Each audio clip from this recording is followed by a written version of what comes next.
CEO of Cauldron Energy. Jono is probably known to a lot of people on this call as the uranium guy. Jono, you have a very high profile in the industry, clearly from a perspective of WA and getting rid of the uranium mining ban, and I can see that on your opening slide there. So yeah, we wish you all the best in that endeavour, because we would love to see bans on uranium mining lifted. So yeah, you can give us an update on that, as well as more importantly, an update on Cauldron Energy and what you're up to exploration wise, and when the ban is lifted, not if, when it's lifted, how quickly do you get this project moving?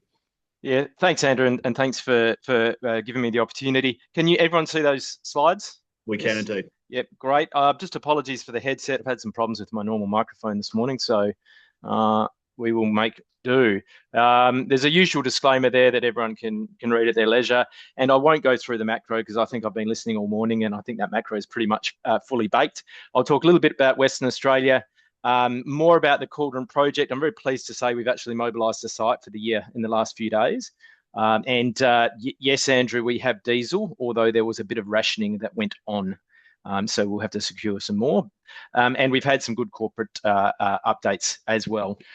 Everyone knows the macro is strong, and we're of the strong belief that the uranium that the world needs, especially the Western world, should come from Australia, and more specifically from Western Australia. So my motto is uranium.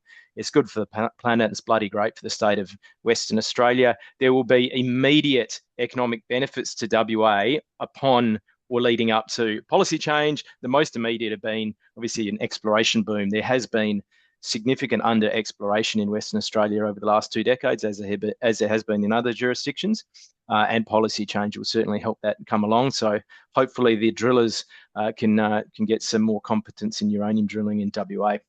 I quickly want to chat about this because it is an issue that's coming up, and that is, do we consider uranium to be a critical mineral? You'll note the Northern Territory, funnily enough, has just added uranium to its critical minerals list, as of Japan, Canada, South Korea, and others.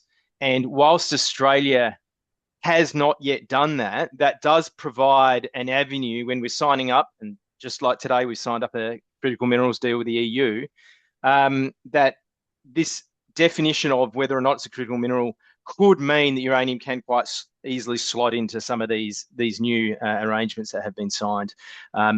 The government does provide 4 criteria around whether a mineral is critical. Uranium actually fits within them, but there's obviously just a little bit of a policy water to go under the bridge on that. And there is starting to be a lot going on in Western Australia. What we've seen is the only other WA pure play uranium player, which is Toro. Toro has been taken out by ISO. That deal is due to be voted on by shareholders soon. ISO has also actually cornerstoned Orpheus. Orpheus has picked up a significant asset in WA, being the Uberguma project. So we've also had Paladin getting more active in WA, and even Cameco, who own the largest projects in WA, being more active and spending money on ground. And we were all of us down in Canberra last night for Minerals Week, talking with government around the opportunities for uranium in the country. And the uranium ban in WA has been in since only 2017. It's quite new. And it was a very clever move to shore up votes on the left of the Labor Party. And they were able to do it in 2017 for zero cost, because the uranium price was $20 a pound. Iron ore was flying. The industry was at full employment. So there were no real impacts for that policy. If we fast forward to today, obviously very different. There are multi-billion-dollar deals that should be coming to a WA which aren't. The industry is ready to fly, and there are concerns around the future of things like iron ore price and lithium, which will impact the WA budget. So we do make a lot of running around a number of aspects that prove that the uranium policy in WA is outdated.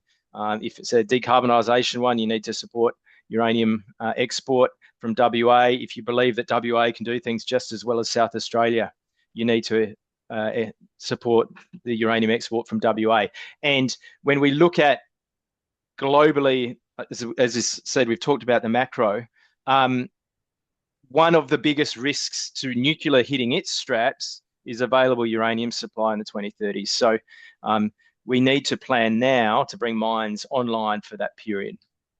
Now, the WA Premier has started talking about this himself. Every time he makes a comment in the media, my share price seems to go up. And my point there is, look, policy change takes time, but the WA and even the Labor government in WA is a pro-mining government generally. It knows what powers the West Australian economy.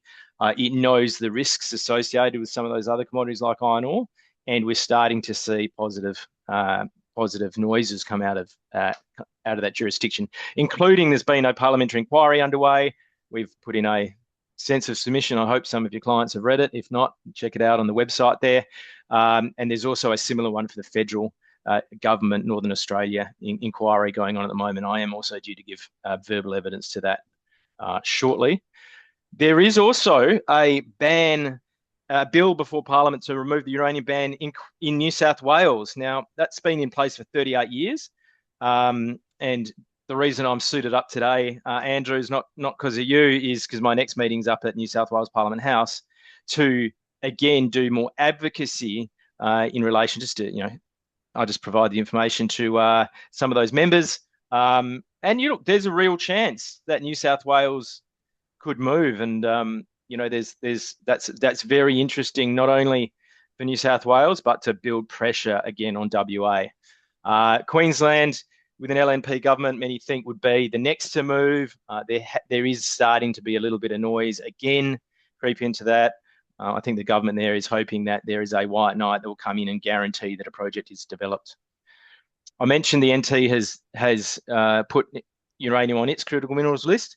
And just yesterday in Canberra, the IEA boss, Dr. Birrell, he had a very telling statement. He said, does Australia need to build nuclear energy plants? No, it doesn't, but it does need to make the best use of its uranium resources. And he was encouraging an increase in uranium production in Australia to meet the growing demand of uranium around the world. Clearly, he said, one of the biggest impacts of what's going on in the Straits of Hormuz is in the next 18 months, you will see a big tick up in nuclear activity, again, necessitating more uranium. So Cauldron gets to ride the wave of the positive macro. We also have another wave we ride, which is policy change, and that drives outsized returns. So, the difference with us, we have 55 million pounds in resource. It's going to get much bigger. And then in addition to getting much bigger, it can get re-rated. Simandou is coming online. I don't want to talk about too much, but it is a factor in all these things that line up to put pressure on the WA government is a falling iron ore price. So we have a world scale ISR project here at Yanri. We've got 55 million pounds already. We are wanting multiples of that, and we are mobilising to site now. We are the most successful uranium exploration team in Australia. We made 3 new discoveries in the last 2 years, and that's resulted just last year. We found another 14 million pounds to add to the total. And I'm very, very excited about our campaign that's kicking off this year because we've got a huge amount of high-grade opportunities before us. And this sort of gets to the point of how big can we get this project and at what costs? So we found pounds last year at 8 cents Aussie per pound. If I spend, say, twice the much money this year in drilling, and we get that cost down a little bit more, we can see some very, very, very large increments to the resource base coming through later this year and obviously into next year. And the key point is we are funded for this year campaign already. We are an in-situ recovery project. Don't need to go into that. That's been explained. We have had our groundwater recently tested by ANSTO, and the commentary back from ANSTO was essentially it's the cleanest groundwater for ISR they've seen. Very, very clean. That does have the benefit of lower, down the future, lower reagent usage. We've also signed an agreement with Novoyaran, which is Uzbeki's national uranium company. The Uzbeks actually sort of invented ISR uranium mining back in the day and provided that technology to the Kazakhs. What you've seen from other ISR producers ramping up on this presentation is that is that ISR ramp up is tricky. So we are making sure that we have world's leading players to provide technical input when we're talking about our design of our project. In fact, I'm on the plane tonight to go to Uzbekistan with one of our technical team to have a look at some of the technology that they've got over there. So that's a really good relationship for us. And down the track, there's all sorts of opportunities that come from it. The scoping study we've done at 75 cents is very attractive, obviously higher spot pricing, and we will expand the project as we continue forth with the resource. I do a lot in the community to advance the case for your policy change in uranium across Australia, and as well as with our shareholders. So if you invest in Cauldron, you've always got up-to-date information. You can always give us a call and learn more. We recently also did some board changes, and this was on the back of some Insto feedback, actually. Look, we had 3 Chinese directors who had been with us for a very long time. We had a bit of feedback that the Insto community just didn't like the look of it. And so those Chinese directors did agree to step down in a transition. They're still supportive of the company. They are still shareholders. But we now have reset the board, and we'll be growing that with uranium experienced people, with government relations experienced people to help us drive forward on the project. As all juniors, the share price has taken a bit of a hammering over the last few weeks. But we think obviously once Straits of Hormuz get sorted out, uranium comes back stronger than ever, given energy security is going to be an issue with us for a while. Andrew, that's it. Questions?